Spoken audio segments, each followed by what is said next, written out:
मैं जिस गांव में पैदा हुआ हूं ना, मेरा जन्म स्थान भी है, मेरा बर्थ प्लेस भी है वो, और ननिहाल भी है, मेरा मामा का घर भी है। वो सुपौल डिस्ट्रिक्ट में है। उसको बहुत कम लोग मेंशन करते हैं। अब ये क्यों करते हैं, हो सकता है मैं रेडियो स्टेशन काठमांडू से करियर शुरुआत की तो सबके दिमाग में वही है। तो मैं, बहुत छोटा सा गांव है वो, बाइसी गांव, सुपौल डिस्ट्रिक्ट, वहां मैं पैदा हुआ हूं। और मेरी पढ़ाई लिखाई भी, I did my SSC from Bihar only. Middle भी मैंने बिहार में ही की, मैट्रिक भी बिहार में की।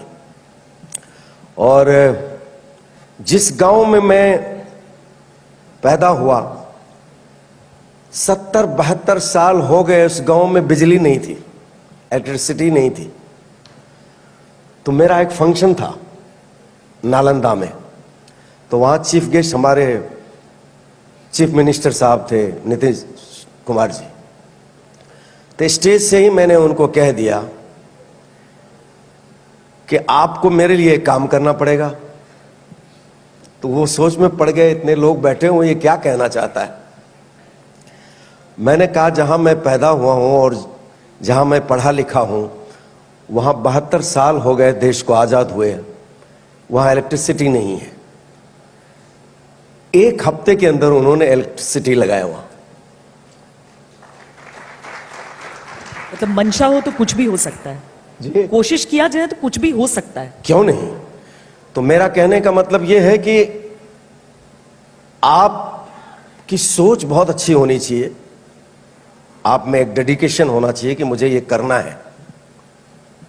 मेरे फादर कहते थे कि मतलब तुम्हारे पिता किसान हैं, तुम कहां बॉम्बे का सपना देख रहे हो, तुम पागल तो नहीं हो गए हो, ये पॉसिबल नहीं है।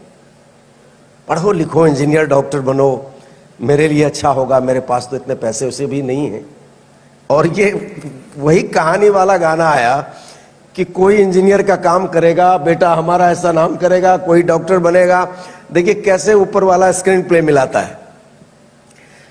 तो मैं फिर, मेरा पैतृक जो है मिथिला में, एक्चुअली हम लोग मैथिली हैं, तो मिथिला के बॉर्डर में नेपाल है, वहां मेरा पैतृक है।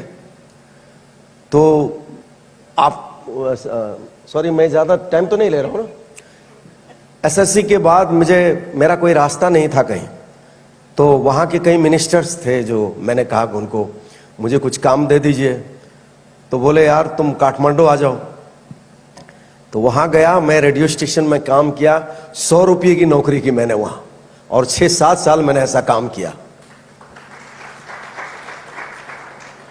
और आपको बहुत अच्छा लगेगा सुन के, न मेरा वहां घर था, और काठमांडू भी कैपिटल ऑफ नेपाल है, तो मुझे बहुत तकलीफ होता था वहां, और 100 रुपये में तो कुछ होगा नहीं। तो रात को मैं 5 स्टार होटल ज्वाइन करता था, वहां गाना गाता था। फिर मैंने उस दरमियान रात को कॉलेज की मैंने वहां, और उसके बाद मुझे म्यूजिक स्कॉलरशिप मिला इंडियन एम्बेसी से, और मैं मुंबई आया, और मैं वहां 6-7-8 साल म्यूजिक क्लासिकल की ट्रेनिंग ली।